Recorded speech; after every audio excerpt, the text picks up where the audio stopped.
The hardest thing in business is not to identify the ideas. The hardest thing in business is not to have a great idea. The hardest thing in business is to identify the opportunities that support your ideas. And even harder than that is to actually implement it. The hardest thing is not to find the money. It's hard, but it's not the hardest thing to launch your business. What's hard is to actually do all the pieces in the right order and not be too wasteful in launching your project. The amount of work that you have to do to launch the project is oftentimes what stops people to keep on going. It requires a lot of sacrifices because when you launch your project, you hear a lot of no, a lot of negatives, because obviously you're doing something new. So oftentimes you are the only one that sees it at the beginning. And if it's sort of applicable to a lot of people, then you get more support. If you are the first one, or it's easily applicable right away, you will get investors. And then if you start growing your business, it becomes difficult because you have to hire more people and get more of the production yourself and so forth, more investment, more liability and so forth. So it takes a lot of stamina and patience, but at the same time, hard work and dedication to really run a business that you've just created. So a great challenge of life is knowing enough to think you're right, but not know enough to know that you are wrong. So I think what I want to talk about through this quote is the fact that you have to have facts. So someone needs to be someone focused on facts and not so much on beliefs. You have to collect information. You have to believe in facts more than fiction. And so a lot of people believe in fiction and make decisions based on what everyone is saying. It's not because something is being told by everyone that it is true. In the society that we live in, because of the influence of media and communication, it is very easy to fall on the side of believing what everyone is saying as being the truth. But if you take a historical perspective, you can easily find on a 10, if not 20-year time, sometimes even less, that what people used to say in the past are actually not be looked at as being true in the present because the history has shown that they were wrong. And oftentimes you find that people were wrong because they didn't look at facts and they only followed beliefs or the popular beliefs. Okay, so that is very, very important. So believe in research, believe in yourself, believe in the fact that you have to adapt. The most successful businesses today may not have been the most successful businesses in the past. In fact, if you look at successful businesses today, or the ones that are ranked as the most successful, I oftentimes question those businesses because they are really sort of very working on thin air. If you look at successful businesses and before World War II, is you will find that most of these businesses were involving a lot of people, and not just the people inside this business, but all the businesses that had to supply to these businesses. So there were thousands, hundreds of thousands of people that had to work. There was a lot of patience and delay and research that had to be done and so forth. Now the businesses that we see as successful are like service based.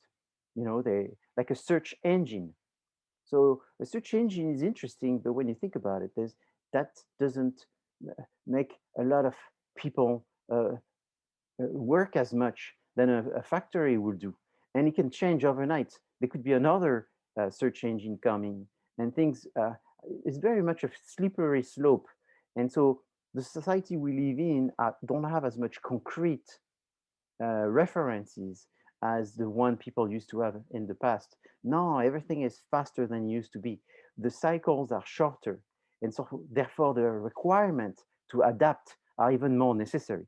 You had to adapt in the past, you have to adapt now, and I think that's what has changed. Is the requirement for adaptation now are more strict and shorter. So to adapt, what you need to do is you need to be flexible. You need to obviously do research, and you need to understand that the opportunities are the sources for you to learn and then decide on how to adapt. So quickly, because this is a review, when you do research, you're looking at three levels: the exploratory, the descriptive, and the causal. Everyone is still doing research right now in this class, or at least to some extent. And what you're researching is facts. You're researching facts, doing exploratory research.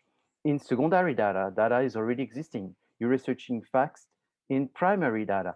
Do not do a survey, because before doing a survey, you have to do an interview. You have to do a focus group. So just stick to just that stage. You do the survey. You don't do the survey. You do what you do before the survey, which is primary data, qualitative research, doing interviews and focus groups. That's enough. To do the survey, you would have to do that. Make sure you do that, and you don't need to do the survey. Okay. Descriptive research is the survey. So you have to make decisions when you have a business, and it's not easy to make those decisions because you have to understand the constraint in your environment and the opportunity in your environment.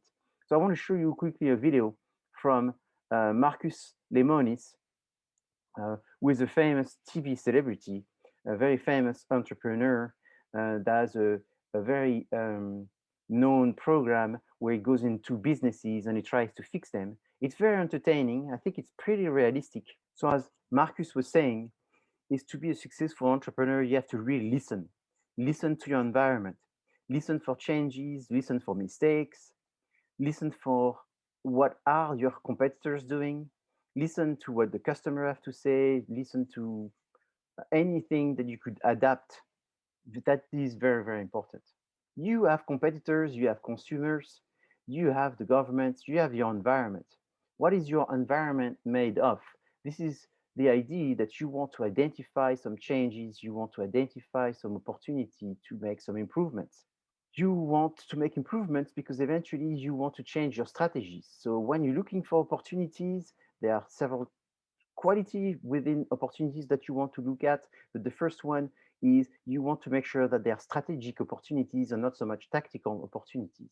So strategic opportunities is when you are looking at opportunities that you will be able to use in the long run. So it's not a small picture, but it's big picture. It's not a detailed opportunity that's going to help you with some of the details that you will implement on a daily basis, but there are opportunities that will really grow your company on the overall company platform. So if you see that YouTube is gaining some success by having clients supply banners, that's an opportunity, but it's a small detailed opportunity that you can use when you implement, and therefore it is a tactic. But if you see that there's a new platform of communication or some new market or some new customer need, that becomes a bigger idea, and therefore it becomes more of a strategic opportunity, which will generate strategies. So your strategy is not to have more banner for YouTube. That would be your tactic. Your strategy would be to create maybe a new product that you will have to communicate about. And one of the 100 ways to communicate will be one of them, of the 100, will be the tactic, which is the banner ad. So you don't want to mistake things for what they are not. So you don't want to say tonight's dessert is a burger, because obviously that's not a dessert. So you want to be specific. So if you say the opportunity is, you mentioned mostly the strategic opportunities, and then you'll say the strategy is market penetration, market development, because of the strategic opportunity, which is, and you state it again. So you have to be very clear with how you use these words. Here's an example of a company that I had students create, which is a company that offer vinyl disc production facility. So it works by a system which is a system of pledge, where people pledge a list of songs that they like. So there's hundreds, thousands of songs, and eventually people might make their own mix, their own compilation of the songs that they would like. And they also look at other people's songs, and then they vote on other compilations. And so the compilation that get the most votes are eventually the compilation that people can purchase, and they pledge to purchase these compilation, and once they purchase this compilation, when it gets to a certain amount of volume of requests, then these compilations are actually being produced and released to the public. So what is really nice is that you're offering the service of just helping people to consolidate what they would want, and then the service of producing what people would want. But there's no inventory, pre-inventory that you're creating and that you have to carry, and it's only based on what people want. So it's using modern technology. So that's the opportunity. The other one is that people have desires that they have, but they can't implement. So you offer them the service of letting people use some social media or peer-to-peer application in order to buy a product. And so all of this makes the opportunity that will support the idea of offering a music solution where people can get unique vinyl production through some kind of peer-to-peer pledging. All of that it can only be supported again by facts. Where are the facts? They are in your environment, the micro environment and the micro environment. Why do you care for this environment? Because that's how also you build your SWOT. So how do we build the SWOT? From facts. From facts from where? From the environment. But when we do this, we don't do that just to repeat what has been done in the past. So we see, you don't want to say, in the case of Califia Farms, you don't want to say, hey, we recommend you to take advantage of the opportunity which is growing, where people are more interested in plant-based food. Obviously, that's an opportunity, and the fact that it's growing and still growing, it's interesting to know, but it really doesn't bring anything new to the company, because this is the opportunity that really essentially carried Califia Farms as the client that we work on this semester for the past 10 years. So you're only repeating something that they already know. So to grow the company is you have to bring a just noticeable difference. And this just noticeable difference is therefore something new that you have not thought just as an idea. You may have, but you are able to fully support it with a set of opportunities which are strategic, not tactical. Because the tactical opportunities, like I said, they are sort of helpful, but not very helpful when you want to discuss strategies. So be careful of this. Consumer change. Consumer have needs. So the first thing consumer go through is the fact that they recognize they have a need. Then they look for information, then they make some evaluation, and then they buy the product. If they are satisfied after they consume the product, they will go and buy again the same product or the product from the same brand. So then they become fans. As they've become fans, they have more brand equity. As they have more brand equity, they may talk about your product. And that's what is very important, because there will be different group of people, and there's one group that sort of contaminates other groups because people buy new products at different order. So let's look at this very short video that explains the concept of trend and the concept about how you get people involved or joining a movement, and who are the most important people in the movement. Are they the first one, the innovators, or maybe the early adopters? If you ask people which group is the most important, oftentimes they will tell you the innovators. But in fact, in this video, you will see that Derek talks about the early adopters being really the most important individual that you want to really get involved in your business. There's a lesson to learn from this, that not only you have to use this concept in management, because it's the concept of leadership. So the entrepreneur has to be the leader, and they have to take decision to start this business and think about how growing this innovation within the people managing this business and getting some enthusiasm and some support. But you also can take this into the concept of customer adoption, where you also want to think about the perspective from the customers. They have to be embracing it. You have to think about these innovators and who they're going to be, but you have to think about these innovators in the sense of who are they going to be influencing those early adopters. And so it's not so much, do we get the innovators to buy the product? I mean, that's a good step. That's a good sign that you're making progress. but the sign becomes much better when it's not so much the innovators that you're talking about. You're talking about really the early adopters that will buy your product in a much larger quantity, which are really the group that will create the movement. Professor, what are some indications of early followers? The indication is when you getting the distribution that will want to get involved. So the distribution does not get involved unless you have a famous product. But when you start, you don't have a famous product. So if it's not the famous product, is you have a famous person, a celebrity endorsement. When you start, most businesses can afford to have a celebrity endorsing the product. Some can, but most can't. The distribution gets involved if you have a very good price and therefore they have a high margin. So then they're going to say, this is worth doing it because we have a higher margin with this brand versus the other one.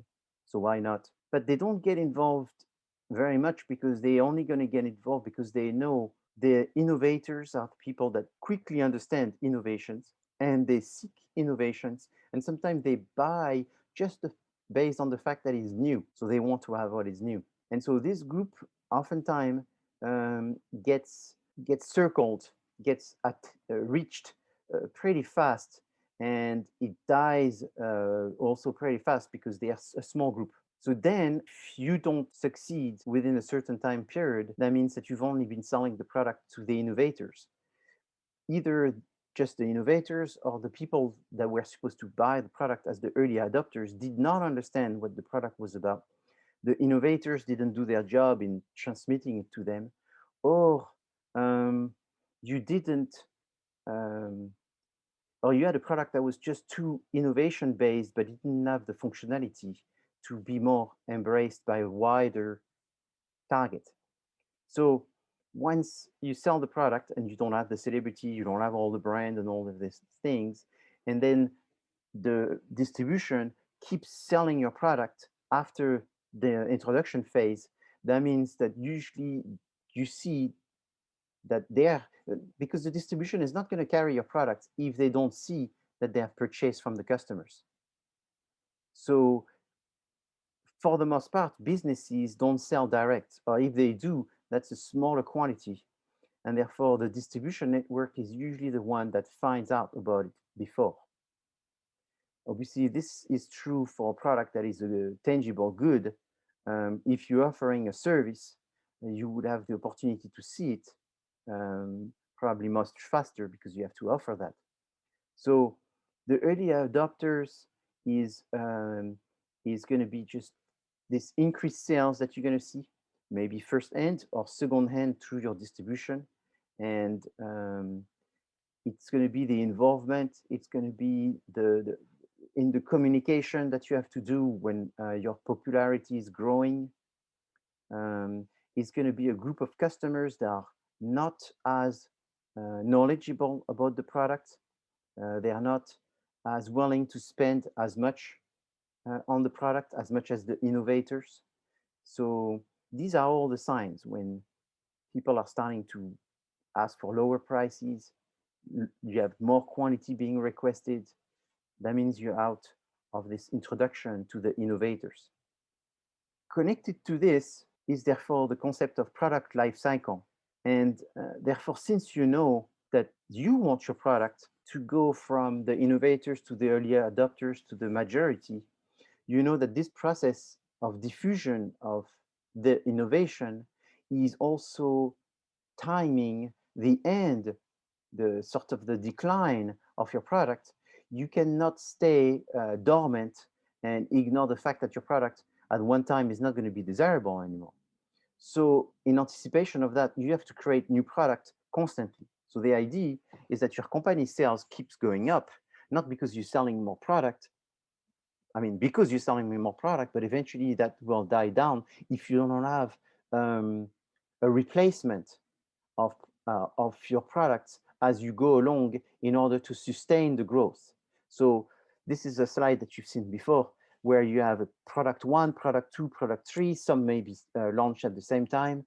Some may be launched sequentially in order to sustain the longevity of your company by having all the time some products in the various stages of the product life cycle. So what you want is not all your products to be in maturity, all your products to be in introduction, is you want some kind of balance between how many products you have for each of the cycles, knowing that it's possible that after doing this for 10, 20 years, you will have more products in the introduction cycle that you would have in the other cycles, because not all the product will be successful. Therefore, you may have 2 times more products in your introduction that you have in the maturity, as some of the products won't succeed. Yeah, I have a question, Professor. Yes.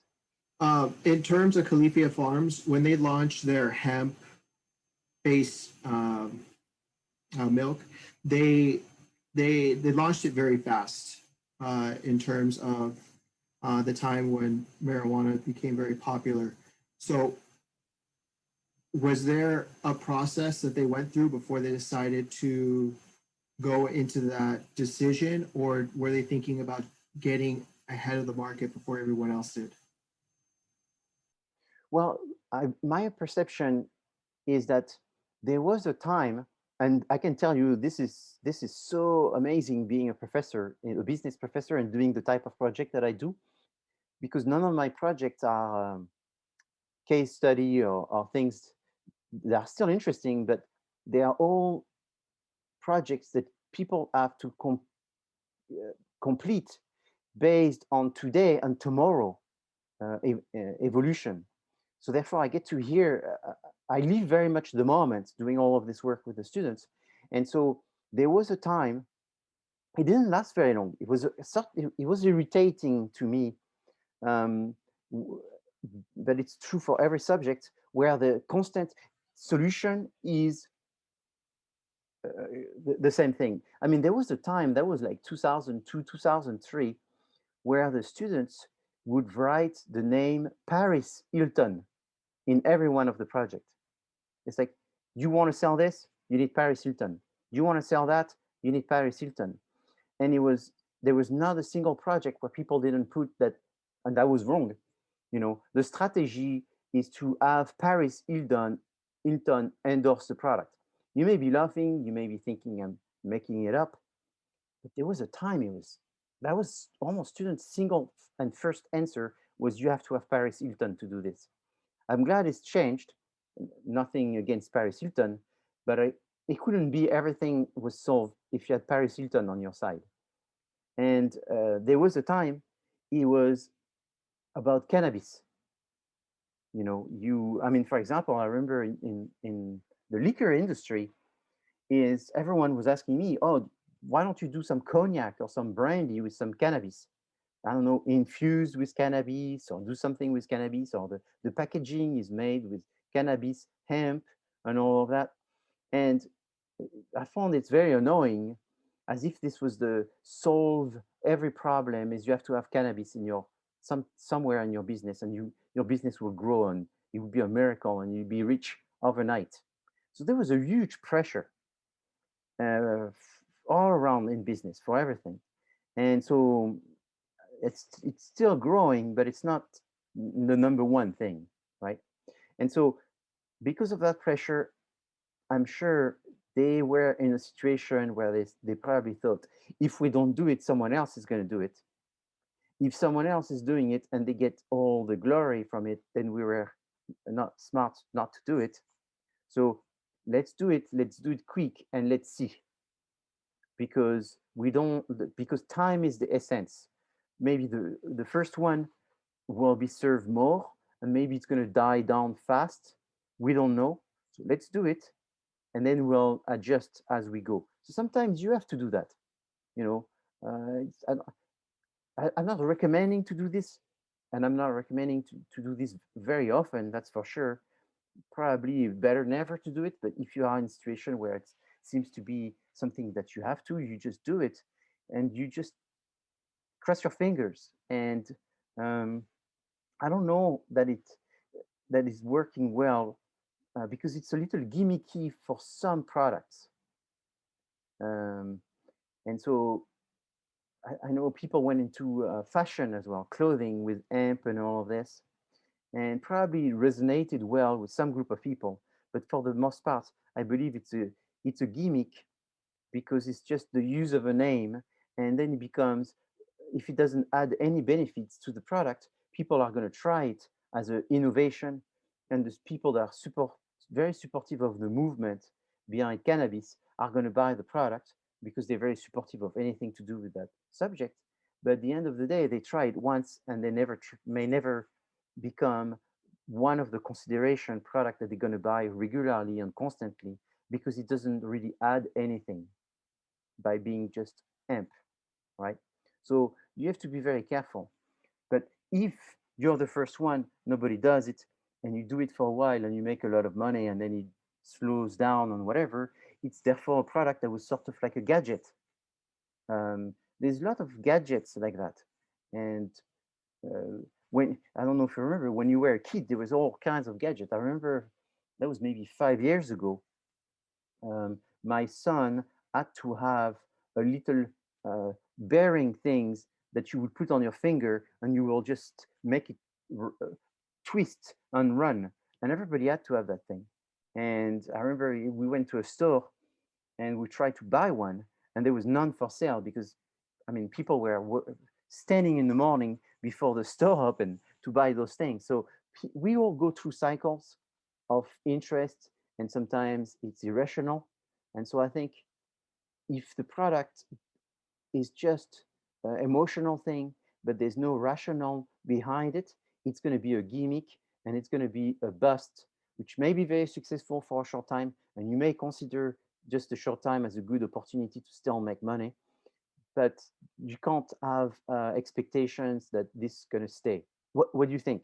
Yeah, I think there's trends, and I think people get excited by trends. Yeah. I guess it really just depends on a lot of different factors. There's so many variables. I mean, in terms of hemp, yeah, it's becoming more exciting.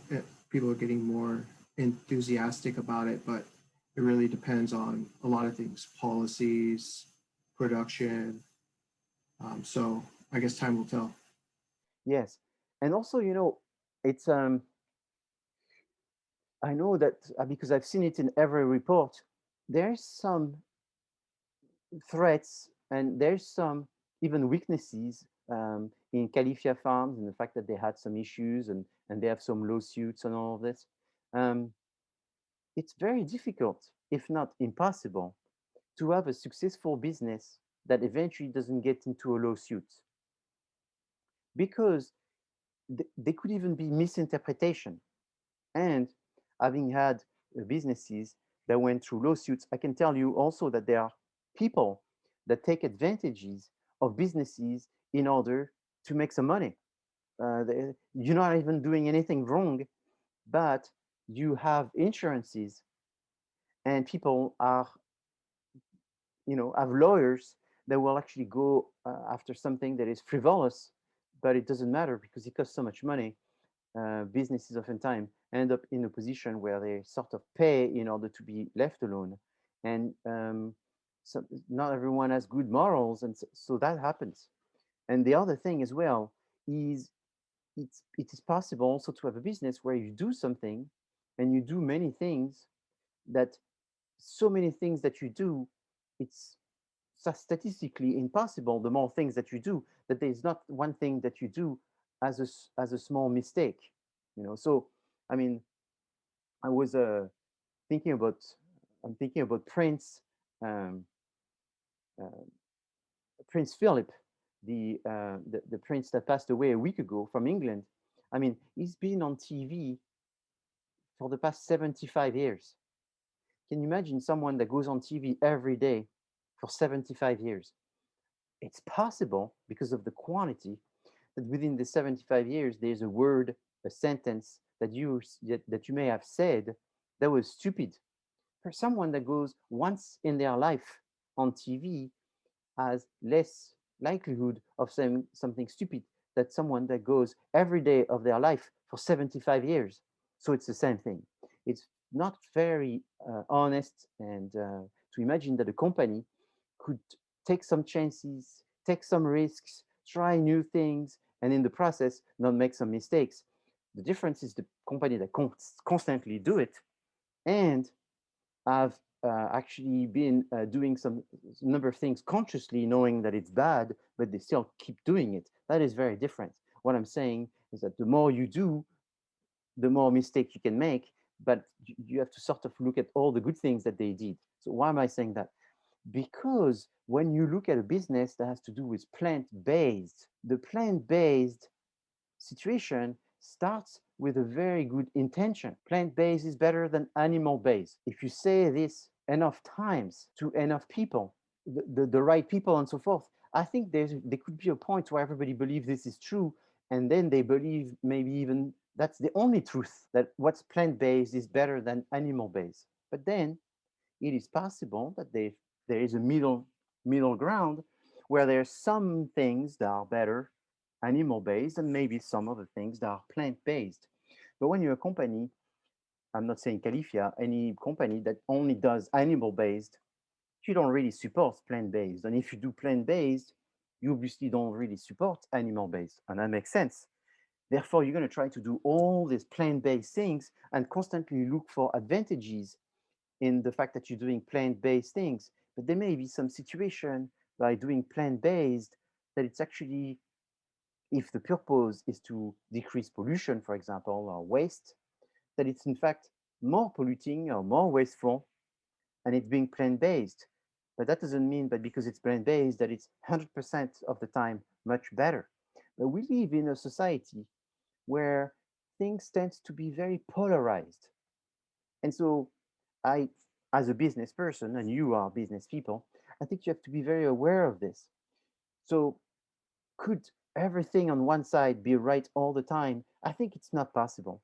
So you have to be also very at high level of ethics by saying, maybe rice milk, and I'm making just uh, an example here. I'm not saying that this is true, but it's possible to say that rice milk is better because of this and that, and the production, in fact, it has very low pollution and very low carbon footprint and so forth. But maybe there's another type of grain that sounds very miraculous on paper, but once you actually start implementing the production in the replacement of a more traditional milk like cow milk, it ends up being not so good and perfect as anticipated, and it may create even more pollution. So that's why I say sometimes there is trends.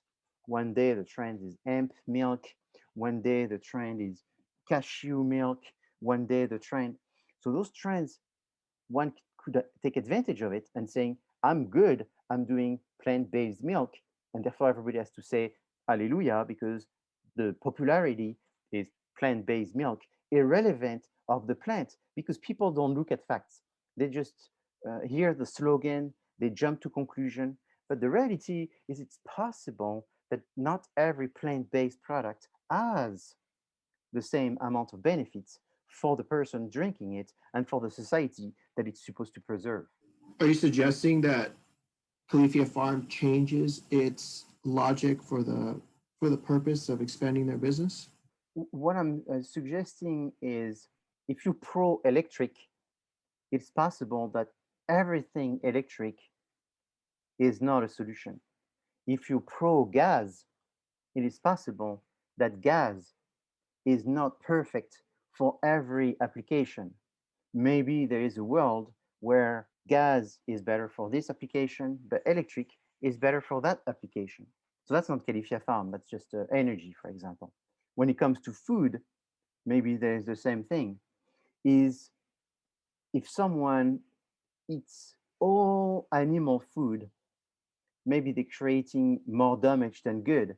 But therefore, it is also possible that if someone eats all plant food, it may sound good on paper as we know it in 2021, like we knew it 20 years ago.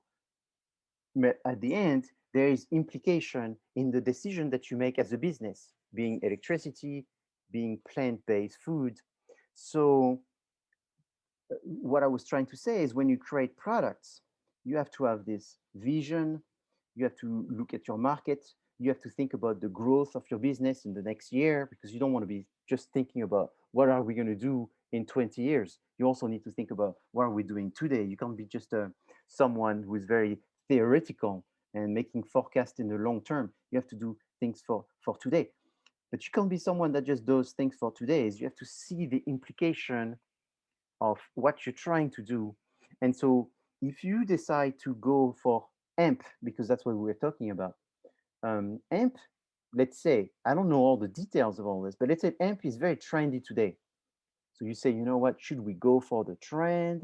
Because that's going to be very good in the short term. But because we are experts and professional, is we know that this trend is actually not really good in the long run. People don't know because people work within a very small set of facts. And most of those facts are beliefs. So we know because we are the experts. You see, experts know a lot more than the average person. And therefore, when they make decisions, they are more guilty of having made the wrong decision because they knew all along of the consequences of most of the consequences. People are not in this situation, so they do what they think is right. And then eventually they tell them, you should have not done that. But they say, but that's what everybody was doing back then. Okay. But the experts, they know. So when you run a business, you becoming an expert, is you sometimes have to make decision, which is this will generate a lot of money, but eventually it's wrong, versus this won't generate as much money, but it's right. So you have to work within all the time these perspectives, and that's part of what you have to analyze. The opportunity is everybody wants it right now. The threat is what they want right now. We know that eventually it may turn out to be something bad. So what do we do? So I'm not suggesting what Califia Farm should have done. I'm only talking about I think, the right process, which is unfortunately not so common in today's marketing and industry, um, because it seems that the concept is to just do it, just make the profit, don't think so much about the consequences, and be very demagogic and just follow the consensus. And there's very few companies that are actually um, taking some leadership in, because they have the expertise in telling people what really, really matters. So you see companies like IKEA, for example, that eventually will recognize they use a certain amount of chemicals to make their product, and they realize that some of these chemicals can be harmful, and they realize that therefore they can cancel and eliminate all of these chemicals, but they create all kinds of rules and regulation which are not required by the government yet, but they're doing it ahead of what could become the government requirement, to show that they are aware of all of this and making some changes before. So is IKEA a perfect company? Probably not. But I think IKEA is not perfect, but at least they show some leadership in making decisions, which sometimes may not be the popular way, but in the long run, that's also how you have a company that has longevity, is because people can see that you are being proactive and leading this moral and ethics. So when you make decisions based on what you think Califia Farm should do, remember in the strategic section you have pros and cons.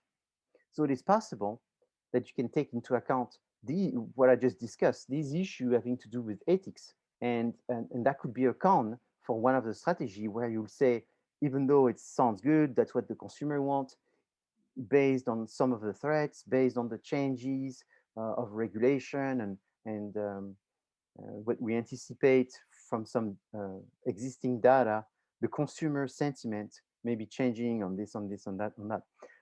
I know that every team has been talking about the impact of on the water that the almond milk is generating. Pretty much every paper has mentioned that. Not every paper has mentioned the fact that they probably should stop almond milk. There was only a few. Personally, I don't know.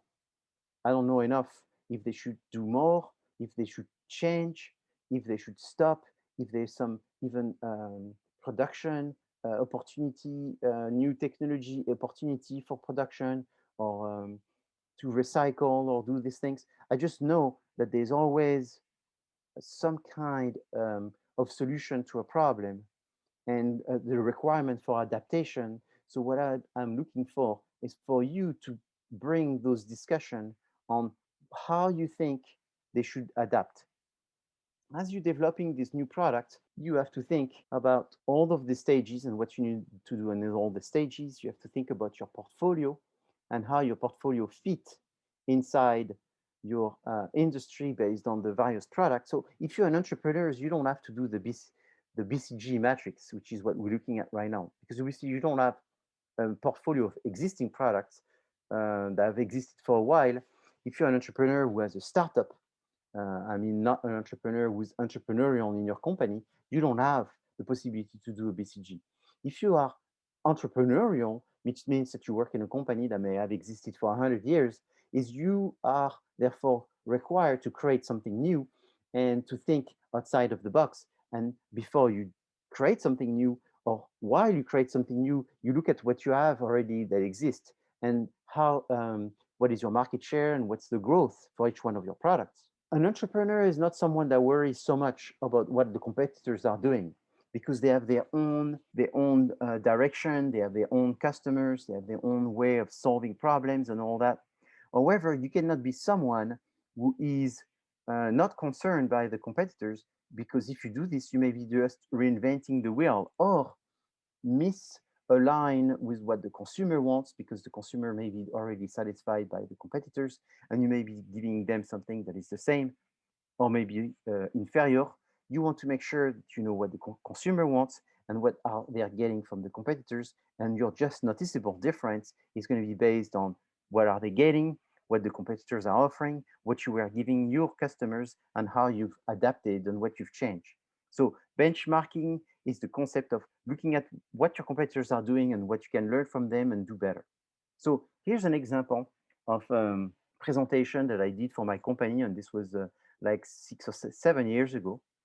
And I was looking for an investor for some new development of products, and also entering some new markets and some new countries and so forth. So this was not the only slide in my presentation, but it was a very important slide. So I explained, like you are explaining, that there was SWOT for my company, the strengths of my company and the opportunity in the market.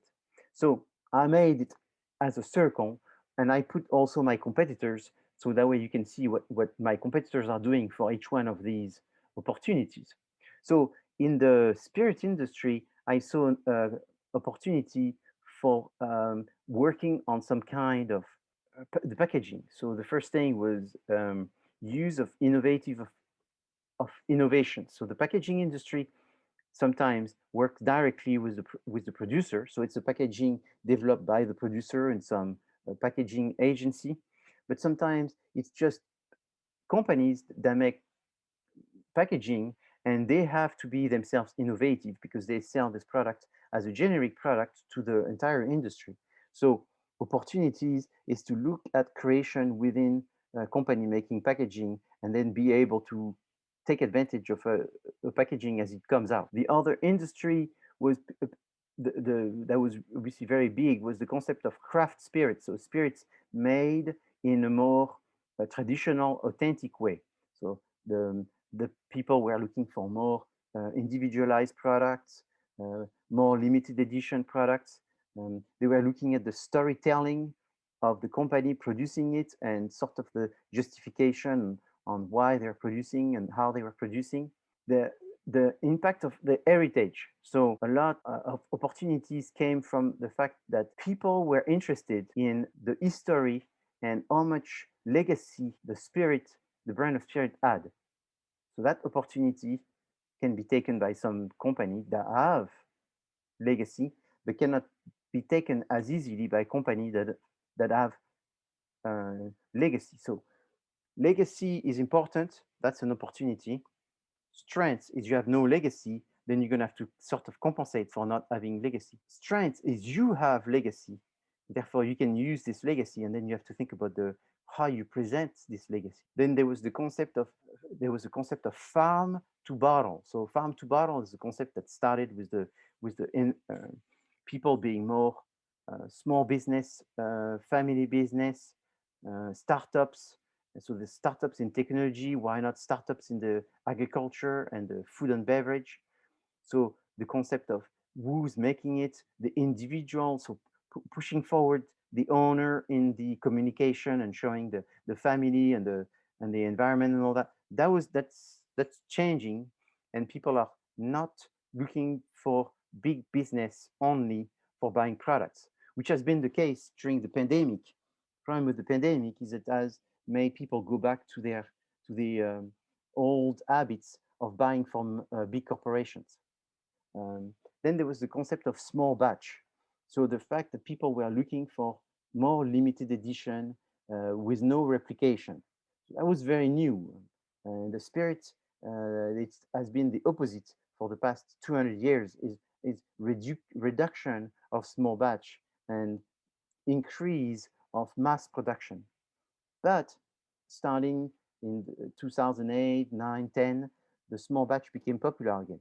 So that's an opportunity, and therefore you want to match it with a strength, or you want to generate a weakness or convert a weakness into a strength in order to match it. So all of these opportunities can be matched. And so the presentation was the fact that there were opportunities in the industry, opportunities that were some were known by the investors I was talking to, some that were not so known by them, so therefore they were revealed to the investors, but at the same time is making the match between these are the opportunities, these are the strengths that we have, and this is, then the next slides will be explaining how we're going to match those opportunities with our strengths, what are the strategies we're going to follow, and eventually what are the tactics that we're going to follow, how much investment we're looking at, how much return and support we're looking at, and so forth. So that's a typical way of talking about and presenting a SWOT to investors in order to get their support. When you're looking at competitors and doing the benchmarking, is the best way to present it. So that could be a table, because you're not making a presentation, where you would show where you are and where your competitors are. So you have this table says everything in very few words. The image speaks for itself. Here's another example of a competitive landscape as explained by a table, where you would see the important characteristics for the target: protein, net carb, sugar, grain-free, gluten-free. So the target really cares for this. And then you will see the various competitive brand that this company would have, and how you are matching and or even beating your competitors with these characteristics. So then the last thing I want to talk about are the concept of you have strategies, and the strategy leads to the tactics. So there are two different things. One is embedded in the other. So the strategies are the big ideas, the tactics are the smaller components of it. So today, during my office hours, I discussed that with Jacqueline that came to my office, and we were discussing the fact that this could be viewed as an onion shape, where the strategies will be the outer shell, and then the tactics will be the inner shell. So you'll have the strategy, it's the big one, and there's one, and then you have many tactics that go from maybe broader to smaller tactics, but they are inside. So this shell situation, that's why I made those Russian doll design, is you have a big Russian doll, and inside you have small Russian doll. So the strategy is the big Russian doll, and the tactics are all the different smaller size Russian doll that go inside. Okay, but what are strategies? What should we write in our strategy section? First thing is make sure you write strategy in your strategy section. So like I say, what's the dessert? You don't want to say it's a burger. So what's the strategy? Make sure you say market penetration, product development, market development, diversification, and the other strategies that were mentioned when we talked about strategies. But don't mention doing TikTok. TikTok is not a strategy, it's a tactic that is implemented in order to reach a strategy. So therefore, what is the name of the strategy? Can you mention TikTok in the strategic option section, yes, you can mention it. You can mention other tactics as well, but you cannot mention that as being the strategy. And then when you discuss some elements such as new product development, you have to take into consideration the various stages of new product development, which there are many. Okay, so here is an individual who created this sunscreen. So it's Eugene Schuler, and he talked about this sunscreen the day that he got a sunburn. And as he got a sunburn, they gave him the idea of creating a sunscreen. So are new products always the fruit of some research? Not always. Can they be the fruit of just an idea? They can be. Can it be the idea generated by the owner, own perspective, own experience? Of course. And it's often the case. So in this case of L'Oreal was created 30 years before 1935, a long time before that. But that came later to the owner as a new idea. And in fact, he created a lot of different products based on his own experience, on own idea. But he didn't just have the idea and then push the idea. That's what Marcus Lemonis was saying, is that you cannot have an owner who has a huge ego and think she or he is always right, and therefore is going to push some kind of idea to the customers. And if the customers don't buy it, means they're stupid. That's not the attitude. The attitude is, I'm thinking as a customer, I would want a sunscreen. Are there people that want sunscreen? And then eventually you identify that the world is changing, that people are spending more time in the sun, and therefore they're getting more sunburn, and they're looking for solution, and you have the solution.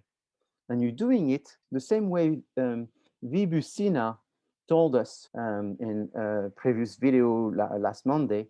He told us that if you want to start a company, you need to start your company because you want to change the world in a small way, but you want to change the world. If you see the world is getting sunburn and you want to help people prevent themselves from sunburn, and that you know for a fact, because you only worry about facts, that they don't like sunburn and they would rather not have sunburn. They don't want to have to not go in the sun.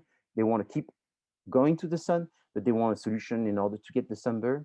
Then you create the sunscreen, which is a solution that keeps people doing what they want to do without having the negative consequences. Therefore, you coming up with a just noticeable difference. We don't want sunburn. This is not affordable to avoid sunburn.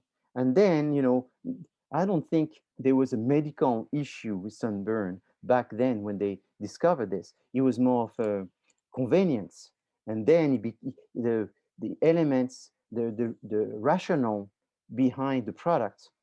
And that's what I mean. When you create a product, you don't always know all the rationales. The rationale keeps evolving because you have competitors that start making the product. And as they make the product, they realize that everyone is starting to steer in a direction of what their customer wants. So some people, maybe they want protection of the sun for young people, and they don't care so much for themselves, older people. So therefore, you make a kit version of sunscreen. But some people, they want to prevent because they have a really white skin, and some people maybe they want to prevent because they have they don't go to the sun very often, so it's not often. Some people because they have maybe some cancer or skin issues in the family, and they want to prevent that. So you want to do what's called the positioning, which is that you want to eventually find a target, identify what they want, and give them what they want. Products that try to do everything used to work a long time ago, but now because we live in a very competitive world, I'm not saying everything has been invented, but a lot of things have been invented that the possibility of being unique is becoming more and more difficult. So what you do is you try to find unique needs within consumers that you try to fulfill better than your competitors. All right. So L'Oreal not only was successful in doing this for their sunscreen, but they did this for many other products. And the system is always the same. Is the process is to say, you know what, we are successful because we are following the customer needs. So I said there's 4 basic strategies, but there's more than 4 basic strategies. There's also the overall cost leadership, the focus differentiation. There is also the strategy of customer intimacy, operational excellence, product leadership. So all of these, we've discussed them not too long ago. So these are the one that you want to have in your paper.